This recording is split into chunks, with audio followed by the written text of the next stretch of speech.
नमस्कार दोस्तों, मैं दीप शिखा आपका दीप क्राइम स्टोरीज़ में बहुत बहुत स्वागत करती हूँ। दोस्तों, आज की हमारी जो कहानी है वो हरियाणा की सबसे बड़ी बैंक रॉबरी की कहानी है। और इस रॉबरी की खास बात ये है कि जब ये रॉबरी हुई थी तब उस रॉबरी के बारे में ये कहा जाता था कि ये बहुत ही ज़्यादा प्रोफेशनल लोगों ने की है। जितनी भी इन्वेस्टिगेशन हुई थी उसमें जितने इंस्ट्रूमेंट इन लोगों ने यूज़ किए थे और जितना सब कुछ हुआ था, तो उसमें ये तथ्य सामने आए थे कि जिस किसी ने भी ये रॉबरी की है वो प्रोफेशनल लोग हैं और बहुत ही प्लानिंग के साथ बहुत ही अच्छी तरीके से उन्होंने ये रॉबरी की थी। और इसमें जितनी लूट हुई है वो भी हरियाणा के अब तक के इतिहास में, 2020 चल रहा है, अब तक के इतिहास की हरियाणा की वो सबसे बड़ी बैंक रॉबरी है। तो चलिए इसकी अब हम कहानी शुरू करते हैं अपनी। बात है 27 अक्टूबर 2014 की। सोनीपत में एक जगह है गुहाना, वहाँ पे में एक बैंक था, पंजाब नेशनल बैंक। तो इस पंजाब नेशनल बैंक में 27 अक्टूबर 2014 को करीब सुबह 9:30 बजे के करीब बैंक खुलता है। सोमवार का दिन होता है, तो लोग धीरे धीरे अपना काम पे पहुँचते हैं और अपना काम शुरू करते हैं। लगभग 10 बजे के आसपास बैंक मैनेजर बैंक में पहुंचते हैं और बैंक मैनेजर की सबसे पहले ड्यूटी होती है कि वो जाके लॉकर रूम और स्ट्रॉन्ग रूम को चेक करें, क्योंकि सैटरडे में अक्सर छुट्टी होती है। और जब ये घटना हुई थी 2014 में, तब उन दिनों सैटरडे में हाफ डे हुआ करता था और 4 बजे पूरा स्टाफ बैंक को बंद करके चला जाता है।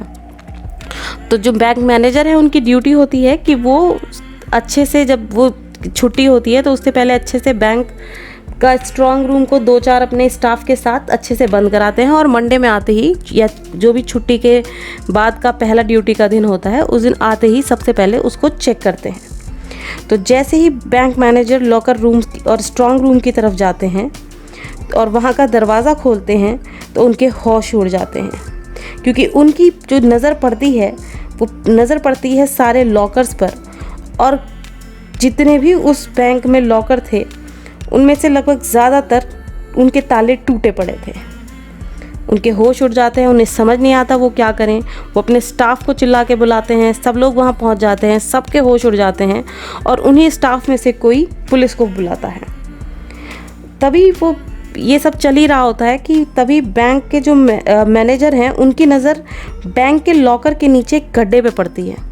वो समझ जाते हैं कि जिस किसी ने भी ये लूट की है वो इस गड्ढे के द्वारा ही बैंक के इस लॉकर रूम के अंदर दाखिल हुआ था। उसके बाद बैंक का जो स्टाफ है वो परेशान घबराया हुआ वहाँ पे बैठा रहता है। पुलिस पहुँच जाती है। पुलिस अब अपनी इन्वेस्टिगेशन शुरू कर देती है। इधर जो बैंक का स्टाफ है वो इन्वेस्टिगेशन करता है कि कितनी चोरी हुई है, किस किस चीज़ की चोरी हुई है। तो सबसे पहले काउंटिंग की जाती है कि सारे लॉकर्स में से कितने लॉकर्स टूटे हुए हैं। तो काउंटिंग की जाती है, पता चलता है कि 86 लॉकर्स टूटे हुए हैं और उनके अंदर का सारा सामान गायब है। स्ट्रॉन्ग रूम जो है वो जू का तू है। मैं आपको बता दूं अगर आप लोग कि स्ट्रॉन्ग रूम क्या होता है।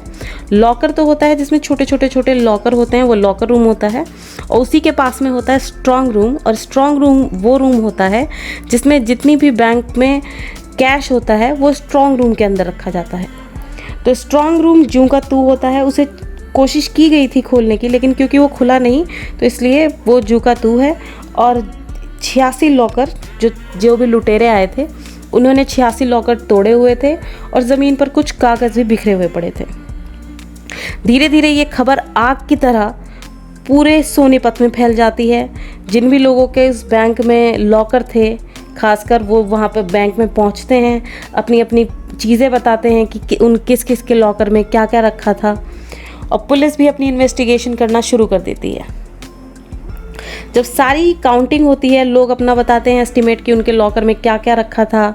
बैंक भी अपना एस्टिमेट थोड़ा करता है और सारा पता चलता है कि ये लूट कम से कम 100 करोड़ रुपए की ज्वेलरी की है, कि इस लूट में कम से कम 100 करोड़ की ज्वेलरी चोर ले गए हैं।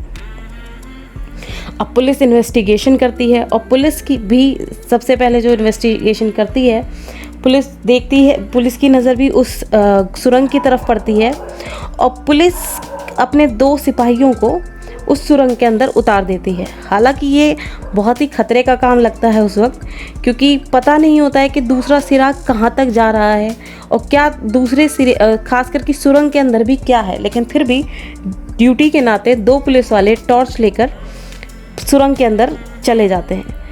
चलते जाते हैं लगभग वो 100 कदम चलते हैं लगभग। उसके बाद उन्हें सुरंग का दूसरा सिरा दिख जाता है और वो दूसरे सिरे से बाहर निकलते हैं। तो निकल के देखते हैं कि ये जो सुरंग गई है ये सीधा चल के 100 कदम की लगभग दूरी के बाद एक घर में जाके खुल गई है।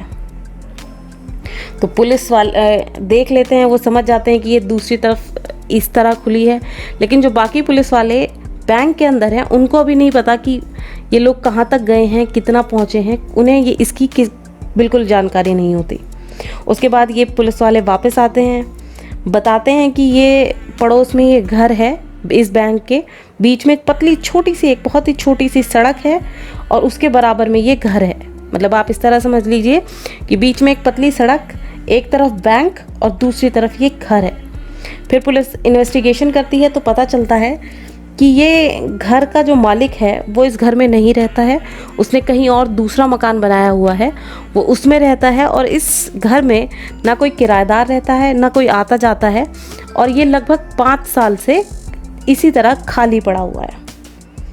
अब पुलिस बड़ा परेशान कि क्या करें, किस तरह से करें, और ये खबर इसके बाद पूरे देश में लगभग आग की तरह फैल जाती है, क्योंकि बहुत ही बड़ी लूट होती है और ख़ास करके बैंक के लॉकर रूम में इस तरह सुरंग बना के लूट करना, और वो भी सुरंग जो 100 कदमों की लगभग हो, इतनी बड़ी सुरंग बनाकर लूट करना, ये भी बहुत बड़ी बात थी।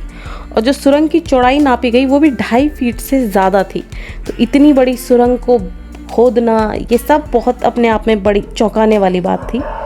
उसके बाद क्योंकि ये मामला एकदम से पूरे देश में आग की तरह फैल गया था और मीडिया की भी इस पे बहुत ज़्यादा नज़र थी, इस वजह से हरियाणा पुलिस की मदद के लिए पीएमओ प्राइम मिनिस्टर के ऑफिस से भी एक पुलिस ऑफिसर को भेजा जाता है, क्योंकि पुलिस पे बहुत ज़्यादा दबाव बन रहा था इस सारे मैटर के लिए। पुलिस अपनी हर तरीके की इन्वेस्टिगेशन शुरू कर देती है। बैंक के आसपास जितने लोग ठेले लगाते थे, जितने लोगों के आसपास घर थे, जितने लोग वहाँ पे इधर उधर ज़्यादा उस इलाके में देखे जाते थे, सब लोगों के फ़ोन नंबर लिए जाते हैं, सबकी इन्वेस्टिगेशन की जाती है कि वो लोग शनिवार रविवार के दिन कहाँ पे थे, क्या कर रहे थे। लेकिन इतने बड़े इलाके में इतनी सारी चीज़ें करने के बावजूद भी पुलिस को कोई फ़ायदा नहीं हुआ। इधर दूसरी तरफ पुलिस अपना मोबाइल की लोकेशन सब लोगों की चेक करती है। ये जो आजकल जितना भी ये टेक्निकल वाला काम होता है, इसमें पुलिस पूरा इन्वेस्टिगेशन जी जान लगा देती है। उस एरिया में कितने लोगों के शनिवार रविवार के दिन कितने लोगों के मोबाइल नंबर एक्टिव थे, कितने लोग उनमें से कहाँ थे, सारी चीज़ें हो जाती हैं, लेकिन कोई फ़ायदा नहीं होता। उसके बाद पुलिस, क्योंकि 27 तारीख को ये बात होती है, तो 28 तारीख को फिर पुलिस के ऊपर इतना ज़्यादा प्रेशर होता है कि पुलिस वहाँ की 10 लाख रुपए का इनाम भी घोषित कर देती है। वहाँ की पुलिस घोषित करती है कि इस लूट के बारे में जो भी खबर देगा, और अगर वो खबर सच्ची निकलती है तो खबर देने वाले व्यक्ति को 10 लाख रुपए इनाम में दिए जाएंगे। लेकिन 27 का दिन भी इसी तरह निकल गया था, 28 का दिन भी निकल जाता है और फिर आती है 29 का भी पूरा दिन निकल जाता है, लेकिन पुलिस के पास कोई सबूत नहीं होता, कुछ हाथ नहीं लगता। पुलिस अपनी हर तरीके की इन्वेस्टिगेशन कर लेती है, लेकिन हाथ खाली ही होते हैं। उसके बाद 29 की रात को लगभग 10 बजे पुलिस स्टेशन में, हरियाणा पुलिस जो थी उनके पुलिस स्टेशन पे कॉल आती है। एक आदमी बोलता है और वो फ़ोन में वो बताता है कि इस जो बैंक रॉबरी हुई है इसमें शामिल 2 लड़के इस बैंक से 5 किलोमीटर दूर पे एक गांव है, उस गांव में वो लोग हैं। और वो सिर्फ उन दोनों लोगों का नाम नहीं बताता है, वो उस गांव का नाम भी बताता है, उन दोनों लड़कों का नाम भी बताता है, उनकी कद काठी, उनका हुलिया सब बताता है, उम्र, सब चीज़ें वो बताता है और कहता है कि ये बिल्कुल पक्की खबर है, आप उस गांव में जाइए और ये 2 लोग को पकड़ लीजिए। अब क्योंकि पुलिस के हाथ में कोई और सबूत नहीं है, पुलिस को इसके अलावा कोई जानकारी नहीं है, तो पुलिस को जो पहली जानकारी मिलती है उसी की बिना पर पुलिस इस बैंक से 5 किलोमीटर दूर स्थित उस गांव में पहुंचती है और पुलिस को वहां जाते ही ऐसे नाम के 2 लड़के भी मिल जाते हैं। फिर पुलिस बाकी चीज़ें भी चेक करती है कि उनका हुलिया, रंग, कद काठी और उनकी उम्र भी लगभग उतनी ही है। पुलिस उन्हें पकड़ लेती है और क्योंकि पुलिस के ऊपर बहुत ज़्यादा प्रेशर था इस मामले को सुलझाने का, तो पुलिस उनकी अच्छे से खातिरदारी करती है और पूछताछ करती है। और जब पुलिस अच्छे से उनकी मार पिटाई करती है तो वो फ़ौरन अपना गुनाह कबूल कर लेते हैं कि हाँ, उन लोगों ने ही इस लूट में वो लोग भी शामिल हैं। और उनके पास से उन्होंने बताया तो उनकी निशानदेही पर ईंट भट्टे के पास से जो उन्होंने अलग अलग जगह अपना सोना छुपाया था, लगभग 8.5 किलो का जेवर उनके पास से मिल जाता है। और साथ ही साथ इन लोगों के पास 60,000 रुपये भी मिलते हैं। ये पैसे भी वही पैसे थे जो किसी लॉकर में से ही उन्होंने निकाले थे। अब जब पुलिस के लिए ये बहुत राहत की खबर होती है कि 27 तारीख को ये केस हुआ और 29 की रात तक पुलिस के पास गुनहगार थे और लूट का सामान भी काफ़ी हद तक पुलिस ने ले लिया था। उसके बाद पुलिस उन लोगों के निशानदेही पर 3 और लोगों को गिरफ्तार करने पहुंचती है। लेकिन पुलिस 2 लोगों को तो गिरफ्तार कर लेती है, लेकिन जब एक तरीके से जो उस गैंग का मास्टरमाइंड था, जिसका ये सारा प्लान था, जब पुलिस उसके घर पे पहुंचती है तो पुलिस को पता चलता है कि उस व्यक्ति ने, क्योंकि उसे खबर लग गई थी कि उसके 2 साथी पकड़े गए थे और इस वजह से उस व्यक्ति ने शर्म के मारे और पुलिस के डर के मारे उसने सुसाइड कर ली है। तो पता चलता है कि जो मास्टरमाइंड था वो कौन था? वो था जिस मकान में ये सुरंग जाके खुली थी, उसी मकान का मालिक, और इसका नाम था महिपाल। अब बात ये थी कि ये काम इन्होंने क्यों किया, कैसे किया। तो जो गुनहगारों ने पूछताछ में बताया वो ये बताया कि महिपाल और उसका एक रिश्तेदार सतीश, रिश्तेदार क्या, उसका साला, ये दोनों प्रॉपर्टी डीलिंग का काम करते थे और अपने बिजनेस में इन्हें एक बहुत बड़ा लॉस होता है और उस लॉस की भरपाई के लिए ये लोग काफ़ी मेहनत करते हैं, कोशिश करते हैं कि क्या करें क्या नहीं करें, लेकिन इन्हें वो लॉस ज़्यादा बड़ा था और इन्हें कहीं से भी कुछ हाथ नहीं लग रहा था। तो उसके बाद महिपाल अपने आप ही दिमाग लगाता है, एक दिन सोचता है कि ये घर के पास में ही जो बैंक है, अगर इसको लूटा जाए तो कैसा रहे। उसके बाद सतीश, क्योंकि उस सतीश के ऊपर भी कर्जा था, तो सतीश को भी ये प्लान जम जाता है और ये दोनों सोचना शुरू कर देते हैं कि हम किस प्रकार से इस बैंक को लूट सकते हैं। तो पहले दोनों सोचते हैं कि इसकी छत से जाया जाए और तब लूट करते हैं, लेकिन फिर सोचते हैं कि अगर छत से गए तो लोगों की नज़रों में आ जाएंगे, पकड़े जाएंगे, तो फिर लूट करने का क्या फ़ायदा। उसके बाद फिर वो सोचते हैं कि एक काम करते हैं, फिर इसकी दीवार में सेंध बनाकर फिर बैंक में घुसते हैं।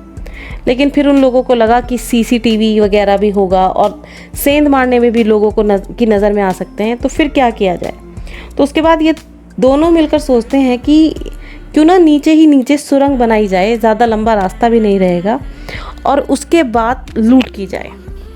दोनों को ये प्लान जम जाता है, लेकिन क्योंकि वो सिर्फ 2 लोग थे, इस प्लान में उन्हें और लोगों की भी ज़रूरत थी, तो वो 3 और लोगों को इस प्लान में शामिल कर लेते हैं, जिसमें कि एक होता है, एक जो आदमी था वो कंप्यूटर ऑपरेटर था, एक बढ़ई का काम करता था और एक बेरोज़गार था। उसके बाद ये लोग अपना प्लानिंग के हिसाब से उस बैंक की रेकी करना शुरू कर देते हैं, देखते हैं कि कहाँ क्या सामान है, कहाँ बैंक की किस तरह से स्थिति है, क्या है, और वो सब रेकी करने के बाद ये प्लान पक्का बना लेते हैं। लेकिन जो महिपाल है वो कहता है कि जो भी हम लूट करेंगे उसमें से 50% हिस्सा मैं रखूँगा, बाकी 50% हिस्से में से तुम 4 लोगों का हिस्सा होगा।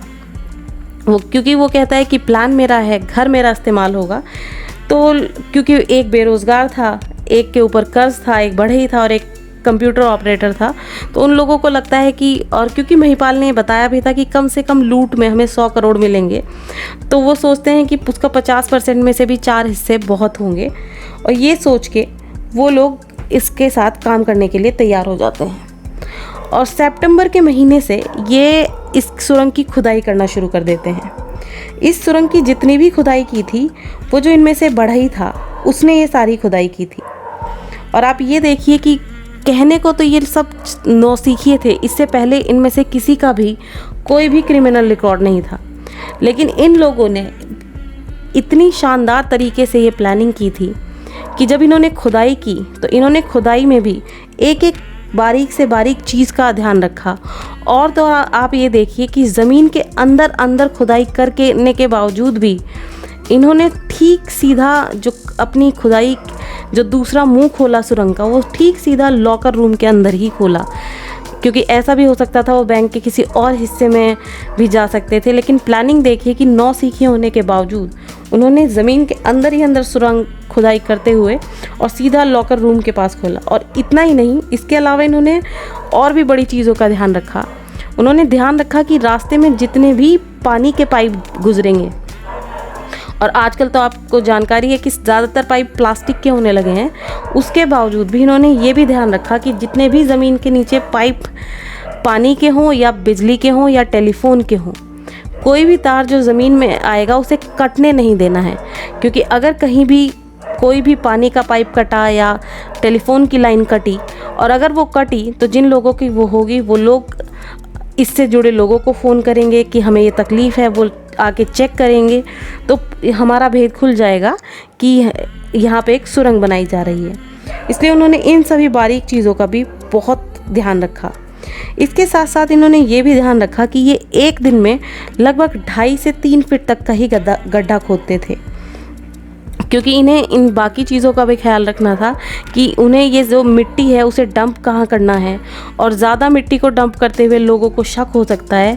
इसलिए वो एक दिन में लगभग 2.5 फीट तक ही मिट्टी खोदते थे, और लगभग 1.5 महीने तक उन्होंने खुदाई की। और खुदाई करने के बाद जब उन्हें फाइनल दिन लगा कि बस अब हम बैंक के जो लॉकर रूम है उसके करीब हैं, तो वो उस दिन फिर रुक जाते हैं, क्योंकि उस दिन कोई और था। वो सोचते हैं कि अब शनिवार का वेट करेंगे या किसी भी ऐसे दिन का वेट करेंगे जब बैंक लगभग 1.5 या 2 दिन बंद रहे, जिससे कि उन्हें अपने पूरे काम को अंजाम देने के लिए ज़्यादा से ज़्यादा समय मिल सके। फिर वो लोग शनिवार तक का वेट करते हैं। शनिवार आता है, लगभग 4 बजे के करीब बैंक वाले सब अपना बैंक बंद करके चले जाते हैं। उसके बाद ये 5 लोग उस अपने घर में पहुंचते हैं, वहां से खुदाई शुरू करते हैं, फाइनल खुदाई करते हैं और सीधा लॉकर रूम पे पहुंच जाते हैं। लॉकर रूम में पहुंचने के बाद ये सबसे पहले स्ट्रॉन्ग रूम को खोलने की कोशिश करते हैं, लेकिन वहाँ पर स्ट्रॉन्ग रूम इनसे खुलता नहीं है। उसके बाद फिर ये लॉकर्स को तोड़ते हैं। ये 86 लॉकर तोड़ते हैं, और उनमें से इन्होंने बताया कि 86 में से 7 लॉकर में कोई पैसा या कोई जेवर नहीं था। उन लॉकर में सिर्फ कुछ कागजात थे जो वहीं उन्होंने लॉकर रूम में ही फेंक दिए थे। बाकी जो बचे 79 लॉकर्स, उनमें पैसे और जेवर थे। करीब 6 घंटे तक, मतलब ये शनिवार की रात को घुसे और करीब 6-7 घंटे ये उस लॉकर रूम में रहे, और रविवार की दोपहर को ये लगभग 12-1 बजे के आसपास सारी लूट करके, और बाकायदा ये अपने साथ बोरियां भी लेके गए थे सारे जेवर भरने के लिए, ये सारे अपनी बोरियां वगैरह वापस उस घर में रख देते हैं। उसके बाद ये अंधेरा होने का इंतज़ार करते हैं, जिससे कि जब इस सारे इस सारे पैसे और जेवर को ये यहाँ से ले जाएं, इन्हें कोई देख ना पाए। और संडे की रात को वाइट कलर की डिज़ायर में ये अपना सारा सामान रखते हैं और वहाँ से चले जाते हैं। और इन्होंने एक और इस चीज़ का इस पूरी लोट में बहुत ख्याल रखा था कि खुदाई के अलावा जब भी ये उसमें आए थे, इन्होंने जिस समय में लूट की, इस समय में ये इनमें से किसी ने भी कभी भी अपना मोबाइल अपने साथ नहीं रखा, क्योंकि इतना भी इन्हें पता था कि पुलिस अपनी जांच में आजकल सबसे पहले मोबाइल की लोकेशन ही ट्रेस करती है, तो जिससे कि उन्हें पता ना चल जाए कि ये 5 लोग इस समय में यहाँ इन लोगों का फ़ोन एक्टिव था। और यही एक बहुत बड़ी वजह थी कि पुलिस को इन लोगों का कोई सुराग नहीं लग रहा था। अब बात आती है कि फिर पुलिस को इनके बारे में जिसने खबर दी उसे खबर कैसे लगी। तो हुआ ये कि जब पुलिस बहुत ही ज़्यादा परेशान थी, उधर मीडिया में हर चैनल पर सिर्फ इसी के बारे में बात हो रही थी, और क्योंकि जब पुलिस मीडिया इस बारे में बात कर रही थी तो मीडिया और पुलिस की इन्वेस्टिगेशन जो जिस और इशारा कर रही थी वो इस और इशारा कर रही थी कि ये जो काम किया है उन बहुत ही ज़्यादा इंटेलिजेंट लोगों ने किया है, बहुत ही ज़्यादा दिमागदार शातिर लोगों ने किया है। और एक तरह से उनकी इस रॉबरी की तारीफ़ें टाइप से भी हो रही थी, मतलब निंदा तो थी कि ये रॉबरी है, लेकिन जो रॉबरी करने का तरीका जो था उसकी बहुत तारीफ़ हो रही थी कि कितनी बारीकियों का लोगों ने ध्यान रखा है। तो जो ये बढ़ई और बेरोज़गार है था इनमें से लड़का, ये एक दिन अपने साथ 4 लोगों के बीच 4-5 लोगों के साथ शराब पीता है लूट से अगले ही दिन। और ये अपनी इस तारीफ़ को सुनकर जब 4 लोग ऐसे बात करते हैं कि भाई बहुत ही दिमागदार लोगों ने ये काम किया है और सब, तो अपनी तारीफ़ सुनकर ये थोड़ा फूला नहीं समाता और डींग मारने के चक्कर में ये इसके मुंह से निकल जाता है थोड़ा शराब का नशा और ऊपर से इतनी बड़ाइयाँ, तो वो एकदम से कह देता है कि पुलिस कभी ढूंढ भी नहीं पाएगी, पुलिस सालों साल चक्कर लगाती चली जाएगी और पुलिस को पता भी नहीं है कि ये कांड हमने किया है। इतना कहकर वो तो शराब के नशे में था, अपने घर जाके सो जाता है। लेकिन वहीं पर एक युवक बैठा था जिसने इस बात को ध्यान से सुना और अगले दिन सोच विचार करके पुलिस को इस बारे में खबर दे दी और पुलिस इस केस को क्रैक करने में सफल रही। हालांकि हो सकता है कि ये केस किसी और तरीके से भी क्रैक हो सकता था, लेकिन तब तक की जो स्थिति थी वो स्थिति यही थी कि जो महिपाल और सतीश की जो प्लानिंग थी वो इतनी फुल प्रूफ प्लानिंग थी कि पुलिस को कहीं से भी कोई सुराग नहीं मिल रहा था। क्योंकि जितने समय में भी इन लोगों ने ये मिट्टी फेंकी और वो सब किया, उस समय में भी ये लोग बहुत ध्यान रखते थे कि कोई इन्हें देख ना पाए, कि आस पड़ोस में किसी को इस बात की खबर नहीं थी कि इस घर में इस तरह खुदाई का कोई काम चल रहा है। और वो लोग अपना मोबाइल भी कभी एक्टिव नहीं रखते थे। लेकिन सिर्फ इन 2 लोगों के बड़बोलेपन ने सतीश और महिपाल की पूरी प्लानिंग को फेल कर दिया। दोस्तों, आपको आज की कहानी हमारी कैसी लगी अपने कमेंट बॉक्स में ज़रूर बताइएगा। मेरी कहानी सुनाने में या किसी भी और चीज़ में अगर आपको कोई अच्छी बात लगे या कोई ख़राब चीज़ लगे तो अपने कमेंट ज़रूर बताइएगा, क्योंकि इससे मुझे सुधार करने का मौका मिलेगा। उनकी कहानी हो जिसे आप सुनना चाहते हो तो ज़रूर बताइएगा। आज के लिए बस इतना ही। धन्यवाद। जय हिंद, जय भारत।